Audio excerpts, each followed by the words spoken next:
அதிமுக அரசின் அடக்குமுறை தர்பாரை கண்டித்து ஜூலை 4ஆம் தேதி சிறை நிரப்பும் போராட்டம் நடத்துவதென திமுக செயற்குழு கூட்டத்தில் முடிவு செய்யப்பட்டுள்ளது. சிறை நிரப்பும் போராட்டத்திற்கு முன்னேற்பாடாக அறப்போர் விளக்க பொதுக்கூட்டங்களை நடத்தவும் தீர்மானிக்கப்பட்டுள்ளது. திமுக தலைமை செயற்குழுவின் அவசர கூட்டம் திமுக தலைவர் கலைஞர் தலைமையில் சென்னை அண்ணா அறிவாலயம் கலைஞர் அரங்கில் இன்று நடைபெற்றது. பொதுச் செயலாளர் பேராசிரியர் க. அன்பழகன், பொருளாளர் மு. க. ஸ்டாலின், தலைமை கழக முதன்மை செயலாளர் ஆற்காடு வீராசாமி, துணை பொதுச் செயலாளர்கள் துரைமுருகன், SP சர்குணபாண்டியன், VP துரைசாமி, நாடாளுமன்ற உறுப்பினர்கள் கனிமொழி, தயாநிதிமாறன், ராசா மற்றும் மாவட்ட திமுக செயலாளர்கள் உள்ளிட்ட செயற்குழு உறுப்பினர்கள் இதில் கலந்து கொண்டனர். இக்கூட்டத்தில் பொய் வழக்கில் திமுகவினரை கைது செய்யும் அதிமுக அரசின் அடக்குமுறை நடவடிக்கைகள் குறித்து விவாதிக்கப்பட்டது. பின்னர் கூட்டத்தில் நிறைவேற்றப்பட்ட தீர்மானத்தில் காவல்துறை துணையுடன் கொடூர அடக்குமுறைகளை ஏவி திமுகவை அழித்து விடலாம் என்ற நப்பாசையில் ஜனநாயகத்திற்கும் சட்டத்திற்கும் புறம்பான நிகழ்வுகள் அரங்கேற்றப்படும் அட்டூழியத்திற்கு திமுக செயற்குழு கடும் கண்டனம் தெரிவித்துள்ளது. கற்பனையான குற்றச்சாட்டுகளை சுமத்தி திமுகவைச் சேர்ந்த முன்னாள் அமைச்சர்கள், மாவட்ட செயலாளர்கள் மற்றும் கட்சியின் முன்னணியினரை குண்டர் சட்டம் போன்ற அடக்குமுறை நடவடிக்கைகளை எடுப்பதையும் கைது செய்வதையும் சிறையில் வைப்பதற்கும் செயற்குழு வன்மையான கண்டனம் தெரிவித்துள்ளது. மாவட்ட செயலாளர்களான வீரபாண்டி ஆறுமுகம், பெரியசாமி, மதுரை கோ. தளபதி ஆகியோரை கைது செய்திருப்பதுடன் குண்டர் சட்டம் போன்ற அடக்குமுறை நடவடிக்கைகளை எடுக்கும் ஜெயலலிதா அரசின் பழிவாங்கும் போக்கிற்கும் செயற்குழு தீர்மானத்தில் கண்டனம் தெரிவிக்கப்பட்டுள்ளது. இதையெல்லாம் கண்டித்து நீதியை நிலைநாட்டவும் அநீதியை எதிர்த்து வெற்றி காணவும் வருகிற ஜூலை 4ஆம் தேதியன்று சிறை நிரப்பும் போராட்டம் நடத்துவதெனவும் செயற்குழு தீர்மானம் நிறைவேற்றியுள்ளது. அதற்கு முன்னேற்பாடாக மாவட்ட வட்ட தலைநகரங்களிலும் பெருநகரங்களிலும் அறப்போர் விளக்க பொதுக்கூட்டங்களை நடத்துவது எனவும் செயற்குழு முடிவு செய்துள்ளது.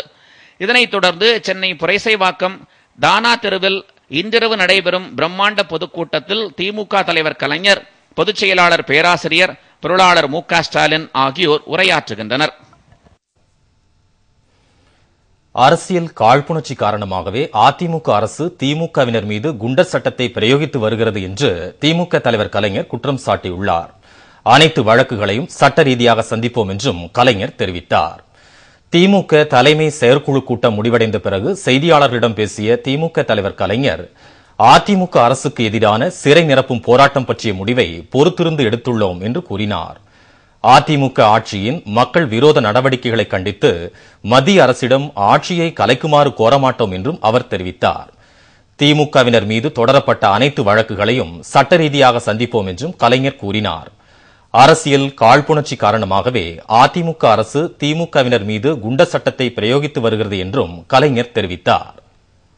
முன்பெல்லாம் ஏதாவது பிரச்சனை என்றால் அப்பொழுது ஆளுங்கட்சியாக இருந்த அதிமுக திராவிட முன்னேற்ற கழகத்தை கலைத்துவிட வேண்டும் என்பார்கள். ஒருவேளை நாங்கள் ஆட்சியில் இருந்தால் கூட போராட்டம் நடத்திய அதிமுக உடனடியாக திமுக ஆட்சியை கலைத்துவிட நினைப்பார்கள். நாங்கள் அப்படியெல்லாம் மத்திய அரசை கேட்க மாட்டோம். எங்களுக்கு தெரியும் மக்கள் பிரச்சனை.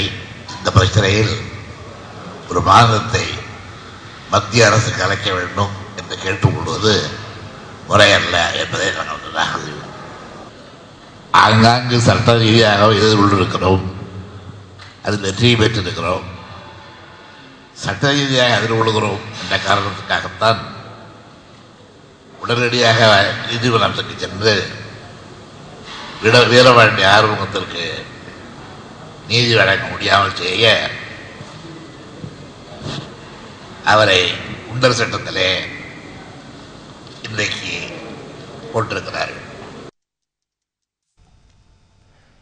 ஐக்கிய முற்போக்கு கூட்டணியின் வேட்பாளர் பிரணாப் முகர்ஜிக்கு வரும் 30ஆம் தேதி சென்னையில் சிறப்பான வரவேற்பு அளிக்கப்படும் என்றும் கலைஞர் தெரிவித்தார். தமிழக மீனவர்கள் தொடர்பாக இலங்கை அதிபர் ராஜபக்சே தெரிவித்துள்ள கருத்துக்கு பதிலளித்துள்ள கலைஞர், சட்டத்திற்கு புறம்பாக வேண்டுமென்றே தமிழக மீனவர்கள் மீது இலங்கை அரசு நடவடிக்கை எடுத்தால் அதனை பொறுத்துக் கொள்ள முடியாது என்றும் கூறினார். வேண்டுமென்றே தமிழக மீனவர்கள் சட்டத்தை மீறி எங்கே மீன் பிடிப்பார்கள் என்று சொல்லியவர்களை தண்டிக்க முனைவதை நாங்கள் பொறுத்துக் கொண்டிருக்க முடியாது. மத்திய அரசுக்கு அதை பற்றி கடிதம் எழுதியிருக்கிறோம். எங்கள் கழகத்தின் சார்பாகவும் எழுதப்பட்டிருக்கிறது, அரசின் சார்பாகவும் தெரிவிக்கப்பட்டிருப்பதாக அறிகிறேன். குடியரசுத் தலைவர் தேர்தலையொட்டி தேசிய அரசியலில் கூட்டணி மாற்றங்கள் ஏற்பட்டு வருவது தொடர்பான கேள்விக்கு பதிலளித்த கலைஞர், தேசிய கட்சிகளுக்கு இடையே கூட்டணியில் மாற்றங்கள் வந்தால் ஆச்சரியப்படுவதற்கில்லை என்று தெரிவித்தார்.